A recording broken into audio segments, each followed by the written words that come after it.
북한에는 참 이상한 시장이 있습니다. 국가에서 배급을 끊은 지는 오래됐지만 아이러니하게도 그 시장에서 장사하는 일은 여전히 법으로 금지돼 있죠. 사람들은 단속을 피해가며 몰래 물건을 팔고 단속하는 이들은 뇌물을 챙기고 슬쩍 눈을 감아줍니다. 오늘 이야기의 주인공은 바로 그 시장, 해산 장마당에서 작은 매대 하나로 온 가족의 생계를 책임지던 23살의 여자였습니다. 그런 그녀가 어느 겨울 새벽 3시가 채 되기 전 남동생의 손을 꼭 잡고 꽁꽁언 압록강 얼음 위에 엎드려 있었습니다.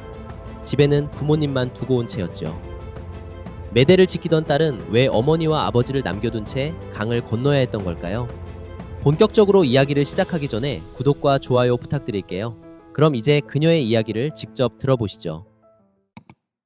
어머니가 쓰러졌던 그날을 아직도 똑똑히 기억합니다. 저녁 때쯤 국수를 삶으려고 부엌에 들어가셨는데 한참이 지나도 나오질 않으시는 거예요. 뭔가 이상해서 부엌으로 가보니 아궁이 앞에 어머니가 쓰러져 계셨습니다. 그 사이 솥에서는 물이 넘쳐 흐르고 있었습니다. 깜짝 놀라 소리를 지르자 앞집 아저씨가 달려와서 어머니를 업고 병원까지 뛰어갔죠. 그런데 의사가 어머니를 눕혀놓고 처음 한 말 혹시 뭔지 아십니까? 약이 없습니다. 장마당에서 구해오세요. 병원에 약이 없다는 말이 낯설게 들릴지도 모르겠습니다. 하지만 북한에선 이런 일이 흔합니다. 주사도 링거도 다 환자 가족이 직접 사와야 하거든요. 문제는 결국 돈이었습니다. 우리 집에서 먹고 사는 유일한 수입원이 어머니가 맡은 매대 하나였는데 그 어머니가 누워버렸으니까요. 아버지는 직장은 다니는 척만 하고 있어 사실상 월급도 없는 상황이었습니다. 그래서 다음날 새벽부터 제가 매대를 지키러 나갔습니다. 23세 처음 해본 장사였죠. 그동안 어깨너머로 어머니 하시는 건 봤지만 제 손으로 저울을 잡아본 건 처음이었습니다. 자리에 막 앉았더니 시장 관리원이 아무 말 없이 손부터 내미는 거예요. 어머니가 하시던 것처럼 담배 한 갑을 건네주었더니 그제서야 어머니 대신 나온 거냐며 슬쩍 지나갑니다. 자리세는 따로 내는데 이 담배는 말하자면 덤으로 건네는 인사였습니다. 이 인사가 끊기면 다음날 그 자리는 남의 것이 돼 있죠. 첫날엔 콩 한 대박도 못 팔았습니다. 얼마에 팔아야 할지 몰랐거든요. 옆 매대 아주머니가 답답하셨는지 새벽 도매값에 얼마 얻는지부터 배우라. 얼굴에 초보라고 써붙이고 있으면 대거리꾼들한테 다 털린다며 귓속말을 해주셨습니다. 그 말 그대로 대거리꾼 하나가 제 밀가루를 헐값에 가져가려다 그 아주머니가 큰 소리 쳐서 쫓아낸 예도 있었어요. 장마당은 물건만 파는 곳이 아니라 매일매일 살아남으려고 싸우는 곳이란 걸 그때 처음 알았습니다. 며칠을 그렇게 버티는데 이번엔 보안원이 찾아왔습니다. 제 밀가루 자루를 통째로 들어 그냥 가져가더라고요. 이유는 단 한마디였습니다. 비사회주의 물건. 멍하니 서 있었더니 아까 그 아주머니가 다가와 조용히 말했습니다. 울지 말고 저녁에 보안서 뒷문으로 오너라. 빈손으로 가지 말고. 그래서 그날 저녁에 술 한 병과 돈을 챙겨갔습니다. 그러자 자루의 절반만 돌려주더군요. 나머지는 어디로 갔는지 묻지도 못했습니다. 돌아오는 길에 비로소 알았습니다. 이곳에선 법이 사람을 지켜주는 것이 아니라 뇌물이 사람을 지켜준다는 걸요. 그날 이후로 매대 밑에 담배랑 술을 항상 따로 챙겨 숨겨두고 장사를 했습니다. 그게 사실상 세금이었던 셈이죠. 처음 일주일 동안 번 돈을 밤마다 호롱불 아래에서 세어봤습니다. 자릿세 내고 뇌물 바치고 나니 어머니 약값에 반도 채 안 남더라고요. 딱 반 첩값이었습니다. 그 돈을 들고 있는데 방에서 어머니가 저를 부르셨어요. 얼마나 벌었냐고 물으시길래 넉넉히 벌었다고 대답했습니다. 그것이 어머니께 드린 제 첫 거짓말이었습니다. 장사에 제대로 익숙해지기도 전에 약값부터 바닥이 났습니다. 어머니께 드리는 약들이 전부 중국에서 들어온 것들이라 값이 하루가 멀다 하고 올랐거든요. 결국 물주네를 찾아가 돈을 꾸게 됐습니다. 매달 이자가 붙는 돈이었죠. 종이에 도장을 찍을 때 물주가 이렇게 말했습니다. 이자 못 내면 매대를 넘겨야 해. 무슨 뜻인지 뻔히 알면서도 도장을 찍을 수밖에 없었어요. 어머니 호흡이 금방이라도 끊길 것 같았으니까요. 그날부터 저는 남들보다 1시간은 더 일찍 장에 나가기 시작했습니다. 새벽 도매 물건을 미리 잡아야 조금이라도 더 남기거든요. 어머니는 누워서 매일 같은 말씀만 하셨습니다. 빚지면 안 된다. 이미 빚을 졌다는 말을 차마 꺼낼 수 없어서 저는 아무 말 없이 이불만 다시 덮어드렸어요. 그 무렵 남동생이 돌아왔습니다. 군대에 간 지 꼬박 2년 만이었죠. 영양실조로 생활제대를 한 겁니다. 19살 동생이 뼈만 앙상하게 남아 문 앞에 서 있는데 처음에는 그게 동생인지도 못 알아봤습니다. 어머니는 힘없이 누운 채로 동생 손만 붙잡고 한참을 우셨고요. 미음을 끓여 먹이며 겨우 한 달쯤 지났을까요? 동생 몸에 살이 조금 붙으니 동생이 먼저 말했습니다. 누나 혼자 힘들잖아. 내가 물건 떼오는 일 도울게. 그래서 동생은 매일 새벽 물주네 창고에서 물건을 받아 매대까지 날랐습니다. 자루를 어깨에 메고 어두운 새벽길을 앞장서 걷는 동생 등 뒤를 바라보면서 생각했습니다. 이제 이 집 기둥은 우리 남매구나. 그해 여름이었던 것 같습니다. 며칠째 동생이 평소와 달리 자꾸 이상한 행동을 보였습니다. 밥을 먹다가도 계속 부엌 찬장 쪽을 슬쩍슬쩍 훔쳐보는 거예요. 이상해서 동생이 없는 틈을 타 찬장 아래를 더듬어 봤더니 종이에 쌓인 손톱만한 물건이 나오더라고요. 알고 보니 SD카드였습니다. 저녁에 동생을 붙잡고 추궁하니까 결국에는 자초지종을 털어놓더군요. 물주 아들이 남조선 연속극이 들어있는 거라며 슬쩍 건넸다는 겁니다. 누나, 이거 남조선 연속극이래. 그 말을 듣는 순간 심장이 쿵 내려앉았어요. 그렇게 작은 것 하나로도 우리 가족 모두에게 무슨 일이 생길 수 있다는 걸 이 집안에 모르는 사람은 아무도 없었거든요. 저는 당장 그걸 아궁이에 넣어 태우라고 했습니다. 동생도 알겠다며 고개를 끄덕였어요. 그런데 이상하죠? 그날 밤 우리 둘 다 끝내 잠을 이루지 못했습니다. 태운다고 했던 카드는 여전히 찬장 밑에 남아 있었고요. 며칠을 망설이다가 결국 일을 저질렀습니다. 부모님이 모두 주무시는 걸 확인한 뒤 둘이 이불을 뒤집어 쓰고 노트텔에 카드를 꽂았어요. 그 노트텔은 낮에 태양열판으로 겨우 충전해뒀던 거였습니다. 볼륨은 개미 울음소리만 하게 줄이고 한 명은 화면을 보고 한 명은 문 쪽에 귀를 기울이며 교대로 몰래 연속극을 봤습니다. 화면에는 남조선 시장 풍경이 나왔습니다. 과일이 산더미처럼 쌓여 있는데 그 앞에서 파는 아주머니가 꾸벅꾸벅 졸고 계셨습니다. 길을 지나는 사람이 그렇게 많은데도 이상하게도 아무도 과일을 가져가지 않더라고요. 저는 사과 하나를 지키느라 종일 눈에 불을 켜고 살아왔는데요. 연속극 내용은 전혀 기억나지 않지만 꾸벅꾸벅 졸던 아주머니와 줄지도 않는 과일산, 그 장면만은 몇 달이 지나도록 머릿속을 떠나지 않았습니다. 동생은 밤거리를 비추는 장면을 특히 좋아했습니다. 불빛이 강물처럼 이어지는 거리였죠. 한 번은 화면을 보다가 동생이 혼잣말처럼 이야기했습니다. 저기는 밤에도 전기가 나가지 않나 봐. 저는 아무 말도 할 수 없었습니다. 우리 동네에선 하루 몇 시간 들어오는 전기도 늘 감사하며 살아왔으니까요. 그 일을 겪고 나니 장마당 풍경도 달라 보이기 시작했습니다. 손님들 중에는 종종 목소리를 낮추고 조심스럽게 "아랫동네 크림 있소?" 라고 묻는 사람이 있었거든요. 예전엔 무슨 말인지 몰랐는데 이제는 그 숨은 뜻이 귀에 들어왔습니다. 아랫동네, 남조선, 남쪽에서 온 화장품은 가격이 하늘 높은 줄 모르고 치솟았죠. 단속 대상이라 매대에 올려놓지도 못하고 믿을 만한 단골 손님에게만 슬쩍 옷 속에서 꺼내 팔았습니다. 저도 물줄을 통해 조금씩 그 물건을 만지기 시작했어요. 처음 크림 하나를 팔던 날 손님이 돈을 세는 동안 저는 사방을 두리번거리며 긴장했죠. 이익은 컸지만 그만큼 위험도 뒤따랐습니다. 정말 목숨을 걸고 하는 장사였던 거예요. 그런데 그 귀한 화장품을 주로 찾는 사람이 누군지 아십니까? 바로 간부들 부인들이었습니다. 한 번은 시 간부 부인이라는 여자가 매대 앞에서 눈짓을 하더니 저를 골목으로 데려가 크림 2개를 사가더군요.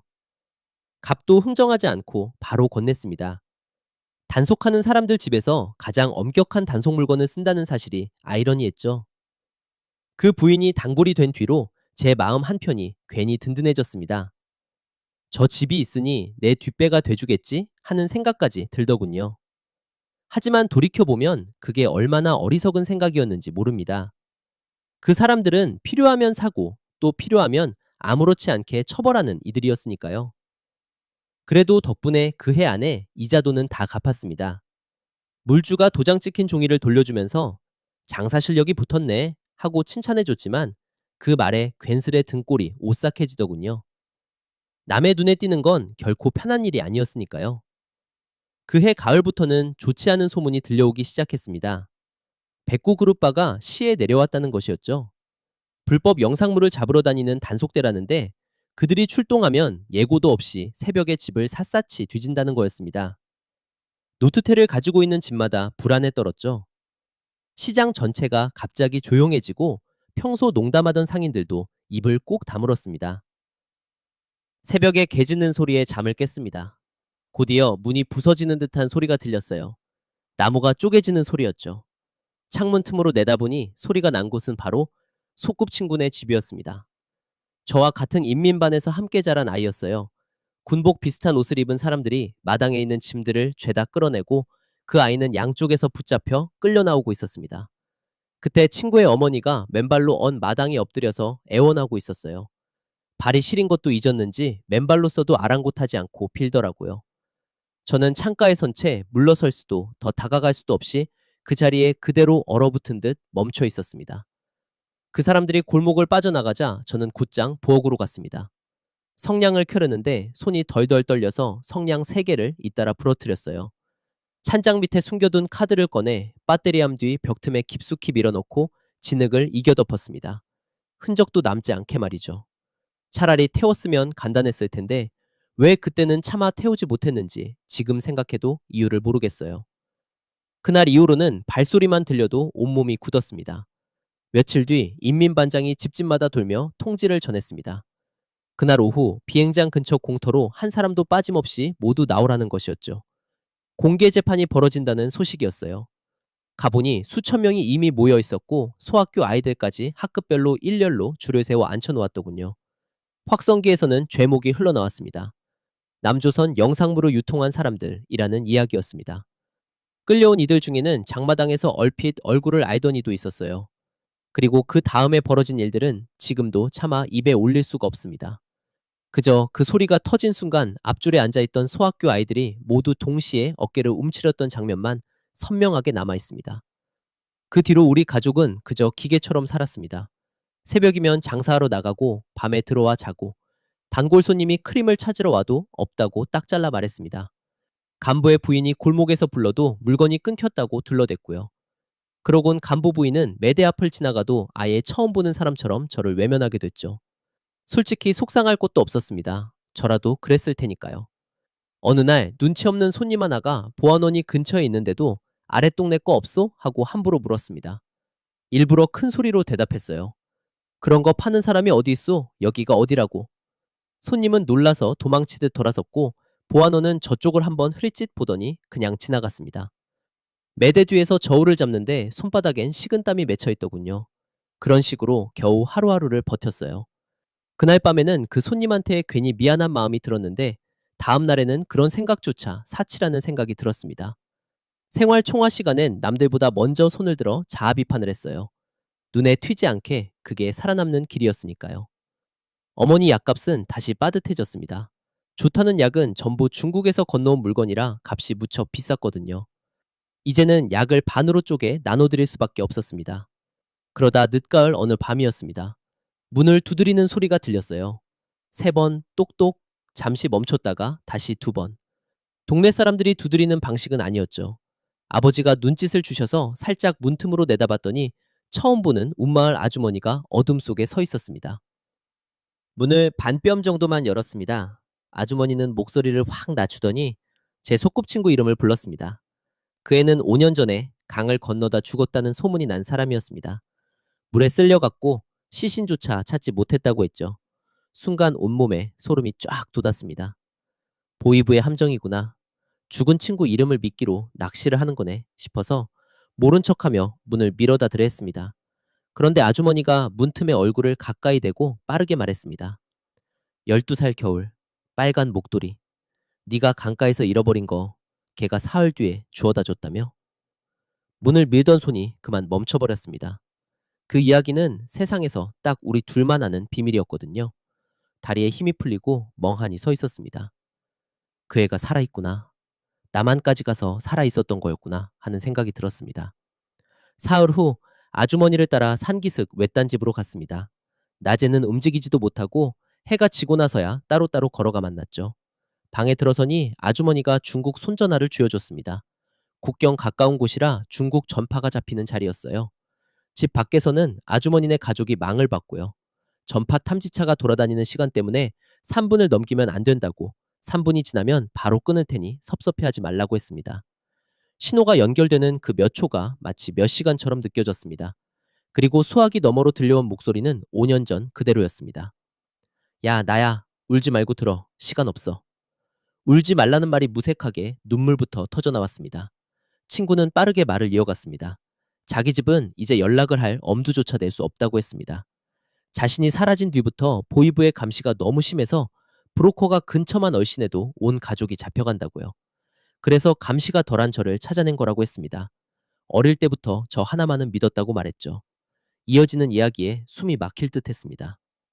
너네 어머니 쓰러지셨다며. 네가 매대를 지킨다고. 다 들었어. 3분 남짓한 시간에 친구의 5년이 훌쩍 지나갔습니다. 강에서 물에 쓸려갔던 날 중국 쪽 기슭에 걸려 살아났고 거기서 붙잡혀 산골로 팔려갔다가 몇 년 만에 도망쳐 남쪽을 돌고 돌아 한국까지 오게 됐답니다. 오히려 자신이 죽었다는 소문 덕에 탈없이 지낼 수 있었다고 했습니다. 죽은 사람을 찾으려는 이는 없으니까요. 그렇게 말하는 친구 목소리가 어찌나 담담한지 오히려 더 마음이 아팠습니다. 어떻게 내 소식을 알았느냐고 묻자 나중에 아주머니가 설명해 주었습니다. 브로커들은 돈을 건네기 전에 장마당을 돌면서 전달받을 사람의 근황부터 세세히 확인한다고 했어요. 엉뚱한 사람에게 돈이 가면 사고가 나기도 하고 보이부 함정에 빠질 수도 있으니까요. 그렇게 해서 우리 집 사정이 친구에게까지 전해진 것이었습니다. 전화를 끊기 직전 친구가 말했습니다. 약값 넉넉히 보냈어. 어머니 건강부터 챙겨. 끊는다. 아주머니는 수수료를 제하고 인민폐 뭉치를 내밀었습니다. 학교에서는 평생 원수라고 배운 나라에서 넘어온 돈이었습니다. 그 돈을 소못 안섭해 깊이 숨기고 산길을 내려올 때 심장 소리가 발소리보다 크게 들릴 정도였습니다. 돈을 쓰는 일도 쉽지 않았습니다. 해산 장마당은 인민폐가 그냥 통용되는 곳이지만 매대에서 일하는 처녀가 갑자기 큰 돈을 쓰면 눈에 띌 수밖에 없습니다. 그래서 큰 돈은 며칠에 걸쳐 환전꾼을 여러 번 찾아가 잔돈으로 쪼갰습니다. 약도 한 곳에서 한꺼번에 사지 않았죠. 여기저기 약장수들을 돌며 조금씩 구입했고 값도 일부러 흥정하는 척 실랑이도 하며 샀습니다. 좋은 중국 약은 달라는 대로 돈을 내야 구할 수 있지만 아무렇지 않게 사면 그것도 수상해 보일까봐 그랬습니다. 어머니가 어느 날 물으셨습니다. 어떻게 이런 약을 다 살 수 있었느냐고요. 저는 크림 장사가 잘 됐다며 거짓말을 했습니다. 어머니는 제 손을 한창 들여다보시더니 고생했다는 말만 남기셨습니다. 정말 믿으셨는지는 알 수 없습니다. 2달 만에 어머니는 벽을 짚고 혼자 몸을 일으켜 앉으셨습니다. 석 달쯤 지나자 부엌 문턱까지 걸어가셨고요. 그 몇 발자국 걸음을 보려고 온 식구가 문가에 바짝 붙어 서 있었습니다.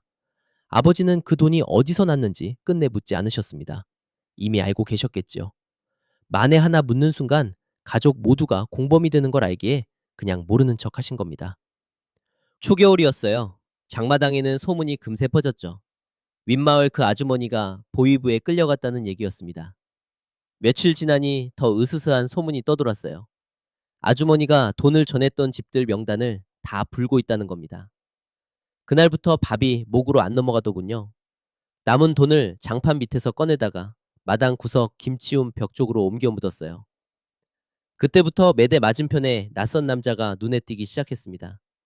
물건을 사는 것도 아니고 그렇다고 파는 것도 아니면서 하루 종일 매대 근처에만 서 있는 거예요. 눈길이 자꾸 이쪽으로 오는데 모른 척 저울질을 해봐도 등에서 식은땀이 식을 틈이 없었어요. 옆매대 아주머니가 스치듯 한마디 하더군요. 저런 게 붙으면 몸조심해야 해. 그분도 알아본 거였죠.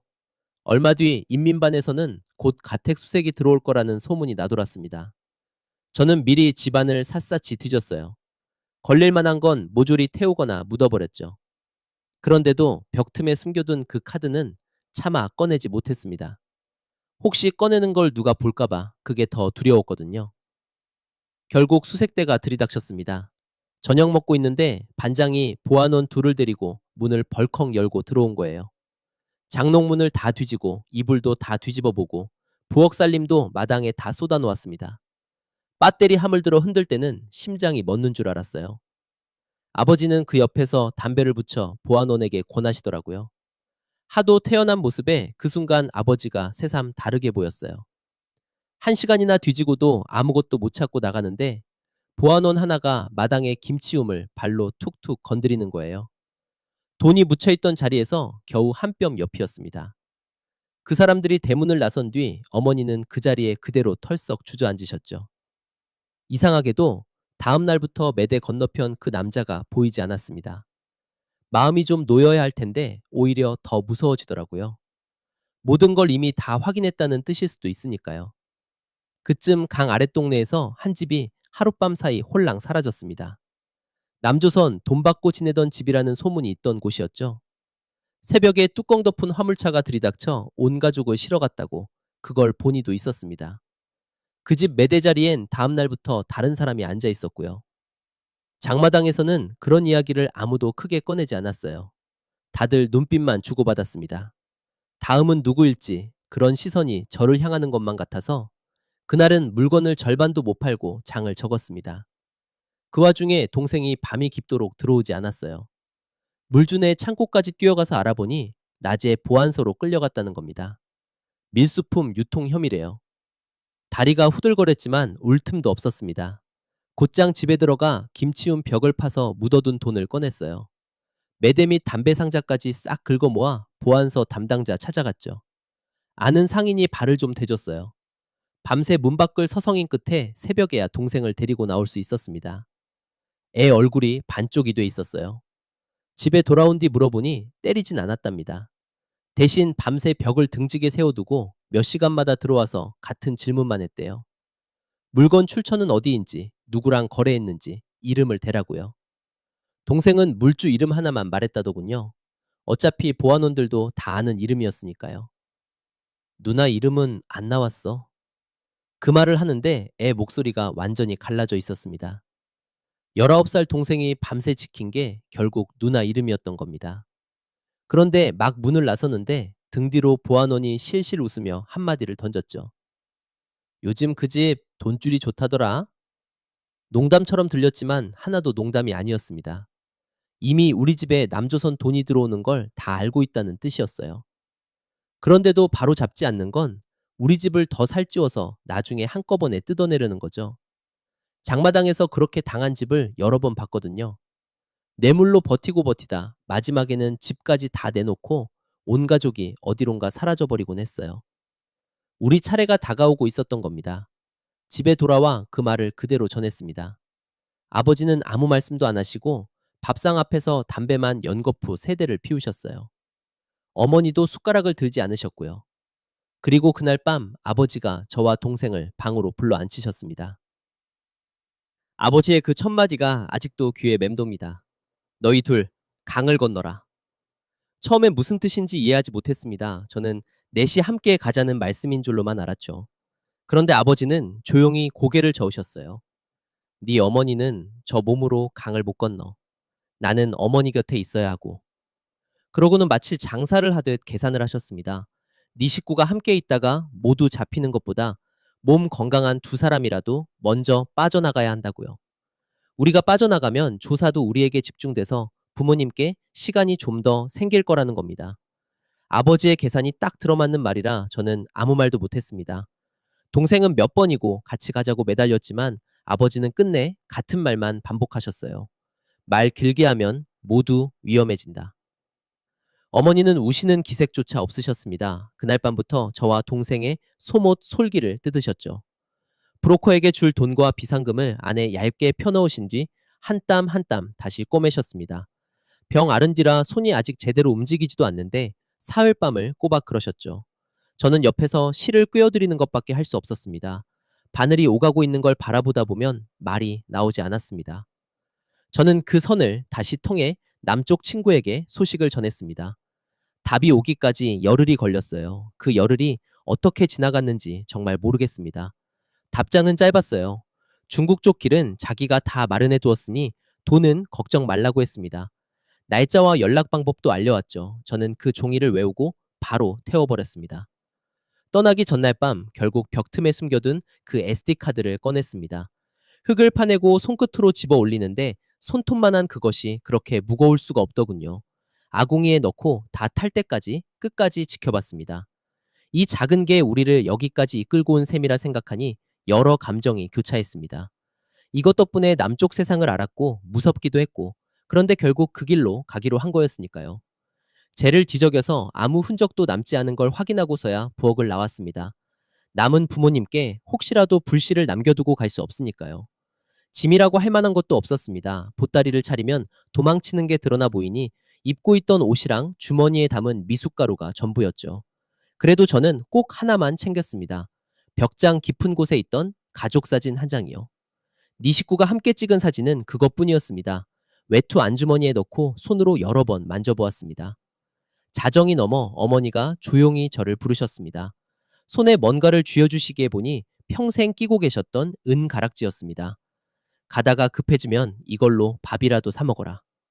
손가락 크기가 달라 다 맞지 않는 그 가락지를 저는 아직도 간직하고 있습니다. 새벽 3시 아버지가 조용히 문을 열어주셨습니다. 어머니는 문턱을 넘지 못하고 안에서 지켜만 보셨고요. 아버지는 마지막으로 딱 한마디 하셨습니다. 뒤돌아보면 발걸음이 안 떨어진다. 앞만 보고 가라. 그래서 끝내 뒤를 돌아보지 못했습니다. 그게 마지막이라는 걸 알면서도요. 골목 끝까지 가는 동안에도 등 뒤에서는 문 닫히는 소리가 들리지 않았습니다. 두 분이 여전히 문간에 서 계셨기 때문입니다. 시 외곽 상류 쪽에 빈집이 하나 있었습니다. 그곳에서 우리는 안내인을 만났어요. 말수가 적은 남자였는데 우리를 쭉 훑어보더니 허옇게 바랜 호청 비슷한 천 두 장을 내던졌습니다. 눈밭에서 들키지 않으려면 이걸 뒤집어 쓰라더군요. 신발도 천으로 감으라고 했습니다. 얼음판에서 미끄러지지 말라고요. 안내인은 단 세 가지만 일렀습니다. 본인보다 앞서가지 말 것, 소리내지 말 것, 그리고 엎드리라고 하면 무조건 엎드릴 것. 우리는 강둑 철조망 앞에 엎드려 한참을 기다렸습니다. 경비대 교대 시간을 재고 있었던 거죠. 얼어붙은 땅에서 냉기가 뼛속까지 스며드는데 이가 부딪힐까봐 입술을 꼭 깨물고 있었습니다. 안내인이 손짓하자 철조망 밑을 기어서 빠져나갔어요. 가시에 소못이 찢기는 소리가 얼마나 크게 들리던지요. 그 안에 어머니가 꿰매 넣은 돈이 생각나서 찢긴 자리를 손으로 꼭 눌렀습니다. 강은 꽁꽁 얼어 있었습니다. 그런데 얼음이 툭툭 우는 소리가 들렸어요. 한 발 디딜 때마다 이게 금 가는 소리인지 그냥 얼음이 내는 소리인지 분간이 안 됐습니다. 강 한가운데쯤 갔을 때 서치라이트가 휙 돌아왔습니다. 안내인이 갑자기 엎드리길래 우리도 얼음 위에 납작 엎드렸어요. 뺨이 얼음에 닿는데 차갑다기보단 오히려 타는 듯한 느낌이 들었습니다. 불빛이 등을 훑고 지나가는 몇 초 동안 옆에 붙어 있던 동생 숨소리조차 들리지 않았어요. 불빛이 사라지고도 한참을 더 엎드려 있다가 안내인이 옷자락을 잡아당기자 다시 기어가기 시작했습니다. 결국 강을 건넜습니다. 평생 바로 앞에 두고 살던 강이었는데 막상 건너는 데는 몇 분밖에 안 걸리더군요. 그 몇 분이 숨을 몇 해 동안이나 넘지 못했던 시간이었죠. 우리는 중국 쪽 야산을 타고 내려가 조선족 노부부 집에 몸을 숨겼습니다. 그 집에서 사흘을 지냈는데 이튿날 낮에는 낯선 남자가 마당에 들어왔어요. 마을 일 맡은 사람이라며 방 안까지 기웃거리더라고요. 할아버지가 우리를 가리키며 말씀하셨죠. 산 너머에 사는 조카들인데 말을 못한다. 저와 동생은 아무 말 없이 고개만 숙이고 있었습니다. 그 남자가 나간 뒤 할아버지는 담배를 다시셨는데 손이 덜덜 떨리더군요. 남을 숨겨주던 그분들도 목숨을 걸고 있었던 겁니다. 그날 밤 우리는 조용히 그 집을 떠났습니다. 거기서부터 화물차 짐칸에 숨어 중국을 가로질러 내려갔어요. 짐짝 사이에 껴서 며칠을 갔는지도 잘 모릅니다. 검문소 근처에서 차가 멈출 때마다 동생의 손을 꽉 잡았습니다. 한 번 잡히면 북송이었으니까요. 북송이 무슨 의미인지는 공개재판장에서 이미 똑똑히 봤지요. 라오스 국경에 이르러서는 밀림 속을 밤새 걸었습니다. 거머리한테 물리고 신발은 질퍽해져서 터져버렸어요. 이틀째 밤에는 동생이 열이 올랐습니다. 자꾸 뒤처지길래 이마에 손을 얹어보니 불덩이 같았어요. 안내인은 무조건 계속 가야 한다며 여기서 처지면 두고 간다고만 했죠. 그래서 동생을 업고 걷기 시작했습니다.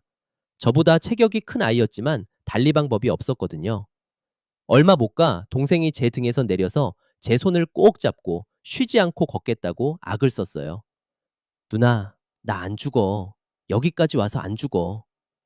그 말을 계속 되뇌며 걸었습니다. 새벽녘에 강가 은신처에 닿자 겨우 약을 구해 먹였어요. 동생이 손에 맥없이 잠든 옆에서 저는 어머니가 주신 은가락지만 꼭 쥐고 밤을 지새웠습니다. 메콩강은 작은 배를 타고 건넜습니다. 태국 땅에 처음 발을 디디자 안내인이 처음으로 웃으며 말했어요. 이젠 잡혀도 북송은 안 돼요. 그 말을 듣는 순간 주저앉고 말았습니다. 다리에 힘이 풀려 한참이나 일어나지 못했어요. 태국에선 낯선 수용소에서 몇 달을 기다려야 했습니다. 좁고 덥고 밥이 입에도 안 맞았죠. 그런데 이상하게 거기서 처음으로 맘 편히 다리를 뻗고 잠들었습니다. 함께 있던 언니들과는 한국에 가면 무엇부터 할지 밤새 이야기를 나눴어요. 마침내 제 이름이 불리고 한국행 비행기를 탈 수 있었습니다. 한국에 와서 처음 몇 달 동안은 조사를 받아야 했습니다. 그게 끝나자 교육기관에 들어갔어요. 거기서는 배울 게 끝이 없더라고요. 지하철 타는 법부터 은행카드 사용하는 법, 물건값 계산하는 방법까지 하나같이 새로웠습니다. 카드 한 장만으로 돈이 나온다는 사실도 정말 믿기 어려웠죠. 교육을 마치고 나서야 신분증이라는 걸 받았습니다. 대한민국 국민이라고 또렷하게 적혀 있었고 그 카드를 밤마다 머리맡에 두고 잤어요. 누가 와서 뺏어갈까 봐서요. 임대 아파트에 들어간 첫날 수도꼭지를 틀어놓고 멀뚱히 서 있었습니다. 더운 물이 끊이지 않고 쏟아지는데 신기했어요. 전기도 끊기지 않았고요. 동생은 방 불을 껐다 켰다 하며 아이처럼 해맑게 웃었습니다. 버스를 타고 바다 위 대교를 건넌 날엔 둘 다 말문이 막혔죠. 끝이 안 보이는 달이었는데 저런 걸 사람 손으로 만든다는 게 도무지 믿기지 않았어요. 혼자서 살림을 시작해보니 배운 것과 실제 사는 건 또 다르더라고요. 처음 혼자 지하철을 탔던 날엔 반대 방향으로 새 정거장이나 갔습니다. 길을 물어볼 사람도 없어 한참을 헤매다가 모르는 학생이 먼저 다가와서 길을 친절하게 알려줬어요. 저한테 존댓말을 쓰는 모습이 낯설기만 했습니다. 신분도 모르는 저한테 예의를 갖추는 게 신기했죠. 정착 도우미 선생님께 이야기했더니 웃으면서 여기선 그게 보통이에요 라고 하셨어요. 보통이라는 그 말이 그날따라 유독 크게 와닿았습니다. 마트에 처음 갔던 날도 잊지 못합니다. 입구에서 한참을 멈춰서 있었어요. 예전엔 작은 화면으로 몰래 봤던 그 시장 풍경이 제 눈앞에 펼쳐진 겁니다. 과일이 산처럼 쌓여 있는데 따로 지키는 사람도 없었습니다. 시시코너 아주머니가 맛보고 가세요 라며 과일 한쪽을 내밀었고 돈도 안 받고 주는 그 한 조각을 받아들고 목이 메었습니다. 옆에서 동생이 조용히 말하더군요. 누나, 그 연속극 진짜였네? 도착하고 몇 달이 지난 뒤 브로커를 통해 처음으로 부모님과 통화가 됐어요. 아버지가 전화를 받으셨는데 제 목소리를 듣고 한동안 말을 잇지 못하셨어요. 그리고 처음 하신 말씀이 밥은 먹었나? 였습니다. 강을 건너온 딸에게 묻는 아버지의 그 한마디였죠. 뒤에서는 어머니가 울고 계셨고요. 3분 남짓한 통화에서 저는 잘 있어요 라는 말만 10번 넘게 반복했습니다. 일은 반찬 가게에서 시작했어요. 금방 적응했습니다. 저울 눈금 읽는 법, 손님 얼굴 외우는 일, 세일 시간 맞추는 법. 이런 건 어디서나 마찬가지더라고요. 사장님은 저를 에이스라고 불러줍니다. 첫 월급을 받던 날 통장에 찍힌 금액을 보고 동생과 고기를 사 먹었습니다. 먹다가 둘 다 수저를 놓고 말았어요. 부모님은 이 고기를 못 드신다는 생각에 마음이 먹먹해졌어요. 그 뒤로는 1년에 한두 번 부모님 목소리를 들을 수 있었습니다. 어머니는 요즘 지팡이를 짚고 마당을 도신다 하고 아버지는 매대를 다시 맡으셨다는 소식이었습니다. 번 돈도 몇 번 보냈어요. 그 돈이 잘 전달됐다는 얘기를 들은 날은 하루 종일 가볍게 걸을 수 있었죠. 동생은 지금 기술 배우는 학교에 다닙니다. 합격증을 받아온 날 그 종이를 밥상 위에 올려두고는 아버지한테 보여드려야 하는데 라고 하더군요. 두 사람 모두 한참 동안 아무 말도 하지 못했습니다. 그런데 국경이 막히면서 그 전화선마저 끊어졌습니다. 브로커들도 더 이상 움직이지 못한다고 했죠. 몇 년째 소식이 없습니다. 어머니 병은 더 나빠지지 않았을지, 아버지 담배는 좀 줄으셨는지, 보냈던 돈이 잘 전달됐는지 알 길이 없습니다. 명절이면 상을 차려놓고 동생과 북쪽을 향해 절을 올립니다. 살아계신 분께 절을 하는 게 맞는지 잘 모르겠으면서도요. 지금은 언젠가 부모님 상에 더운 밥을 올릴 수 있겠다는 다짐 하나로 살아갑니다. 그 마음으로 반찬을 만들고 돈을 모으고 브로커선이 다시 연결됐다는 소문이 돌기만 하면 어디든 쫓아가서 물어봅니다. 오늘 사연 잘 들으셨나요?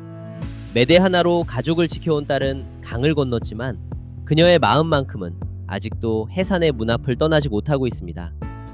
오늘 이야기를 듣고 떠오른 생각이나 남매에게 전하고 싶은 말이 있다면 댓글로 남겨주세요. 여러분의 구독과 좋아요가 사연이 더 널리 알려지는데 큰 힘이 됩니다. 다음 사연으로 다시 인사드리겠습니다. 고맙습니다.